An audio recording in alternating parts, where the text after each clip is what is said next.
Hi, welcome back to this video series on SMT solvers.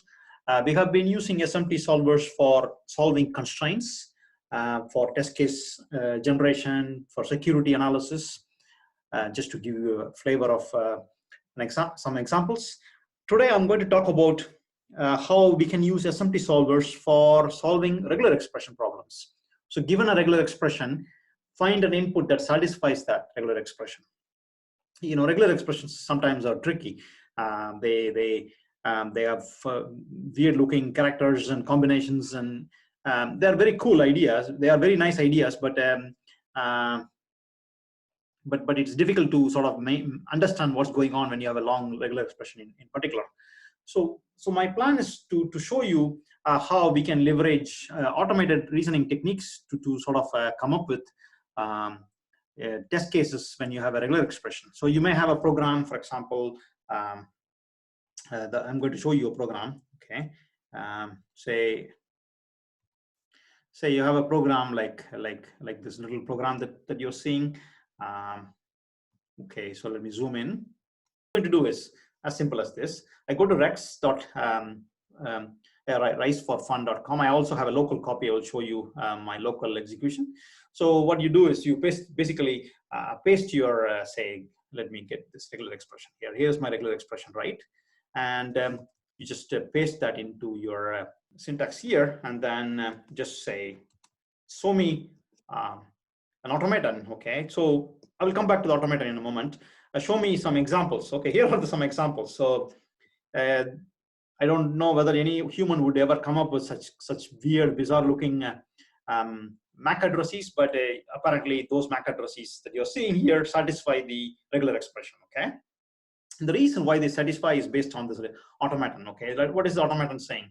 The automaton is saying this, that it has to match up two characters, right? This means two. From this list of allowed characters, A to F, capital and this upper and lower case allowed, 0 to 9. Okay, so we go here. As you can see, initially we are empty. We don't have anything to start with, and then we well, when I say empty, we don't have anything to start with. I mean to say that we don't have any group identified so far, right? That's what I meant. So here is the first character, and then here's the second character matching. Now I have options. Okay, the options are as follows. You could take the colon part. That's why there's a branch here. So you could take the colon part and then come to the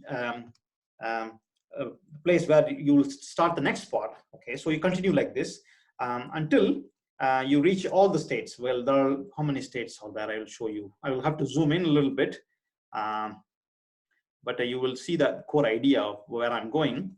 So this has been zoomed in significantly. So this automaton that you're seeing actually parses this regular expression into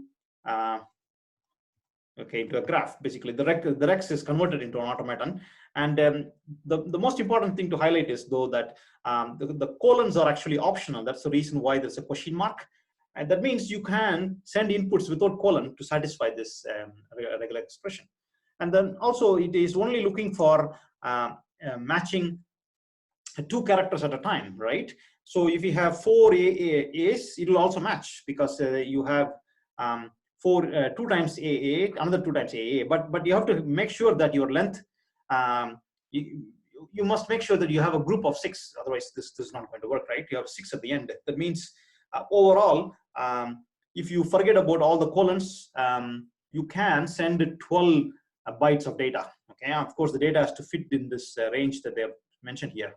Okay, so basically, given a regular expression, we can convert it to an automaton, and that automaton can be used to derive test cases. That's what exactly they did here.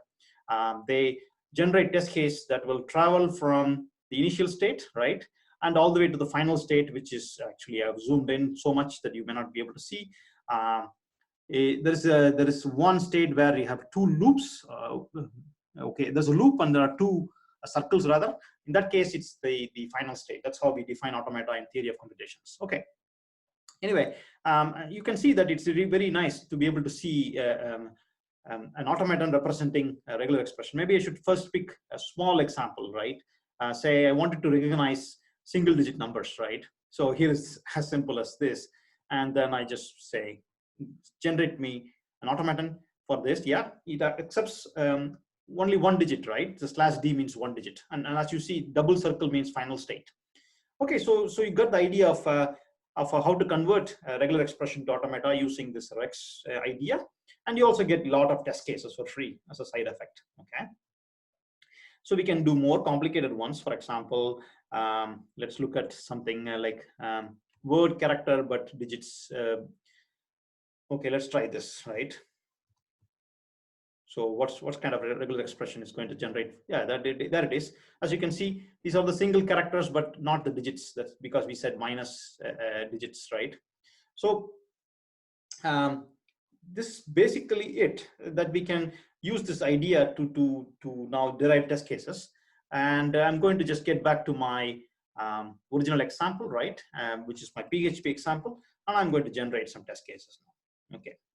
So here is an automaton, and let me pull some test cases from here. So what happens if I pull the first one? Let's try this. I pull this first one. I haven't checked this. Let's see what happens to our test case here. Shall we get success validation or not? Well, it says Mac is valid. So this, of course, this is not a valid Mac, but in regular expression matched our in instance. Therefore, we are in line number 12. Okay. So the idea is pretty neat, that we can automatically generate instances that match the regular expression using SMT solvers that we have been using it for many video series. Okay, so there is one more interesting thing I would like to highlight. If you go back to the Rise for Fun tool and pick something else, for example, with Unicode, right? There is some Unicode example. Let me run it again. Sometimes it gives me different test cases. Okay, so let's see. I don't have Unicode here. Let me try again. If not, I will go to my local machine and get one. Okay, so it is still not showing. So I'm going to run it locally on my local installation and take one from there. Okay, so what you're seeing is my local machine's execution of Rex, and it's going to give me some, hopefully quickly I will get one. It's funny, whenever I need for demo, it's, anyway, I'm just trying until I get a /u. Maybe I should just try this way. Here it is. So I'm going to copy this, right? And try with my test case and see what happens. So I'm going back to the Rise for Fun and going to the test case and get rid of that old test case and put it here, new one. Oh, I put a double quote here and double quote here and execute the test case. Let's see what happens. Oh, Mac is valid again. Well, the reason why it's valid is because this function, pattern matching regular expression, I believe, is only looking for a substring to match against. Okay, and that substring perfectly matches because remember, the automaton shows that this is an optional path, so you can get rid of this. And as you can see here in the picture, that's much more easier than I speaking. It matches one character at a time, right? This is empty transition. In some computer literature, we call it epsilon transition, but you can imagine this is an empty transition. Okay, no character is matched. That's basically what it means. Okay. So as you see, if you have a sequence of characters, it will just go through this and match it. That's all. All the colons are actually taking a branch here. Okay, the colons take branch. That's basically what you're seeing here, right? This is a branch. So that means we can skip the colons. That's bad. Anyway, now we can do one more thing. What if I put end with, this must not be matching substrings, but it must only be matching my beginning and the end must be proper. So in that case, what it means is it's not going to match up with any substring rather. Okay, so we will try this now. So here is an automaton, update an automaton, right? So now it looks somewhat better. Okay, when I say somewhat better, I can go back to this, right? I want to be able to match this whole thing, right? So I'll go back here and put it here. Okay, so I'm going to just take this So what I'm going to try is this. Okay, let's see what happens now if I do match this thing. Oh, one moment. Okay, so we get somewhat better test cases now. We can try these now. Okay, so before I do that, let me explain why I say that. Maybe we should first start with the positive ones that we know work correctly. So let's try this. Okay, this should be working correctly, meaning it should accept this. So yeah, it says Mac is valid. So what happens if I just put something in the front? Okay, it still says Mac is valid because, as I said, it's only looking for this pattern as part of the substring. So if the substring has this pattern that they're looking for, they say, yeah, it's a good one, and then they give you success. But clearly, this is not a valid Mac. So I realized that if I just change it a little bit, right, put a delta and a tilde here, or a dollar here rather, now I should be able to, yeah, this is good, right? This says Mac is invalid because I started with something strange. I must have the pattern. When I say strange, I mean like, okay, A is perfectly fine. Another A is also perfectly fine because we are allowed to do it. But then in the end, we have more data. So because that's the reason why I said it's not a valid test case. Okay, so hopefully that idea is clear. That adding the dollar and the cap symbol at the beginning avoided some of the pattern matching problems that we discussed earlier. Now we can actually even generate test case for this. Okay, so we can go back here, go to the Rise for Fun site, right, and just generate test cases for this. Okay, so let's just copy this and go back here.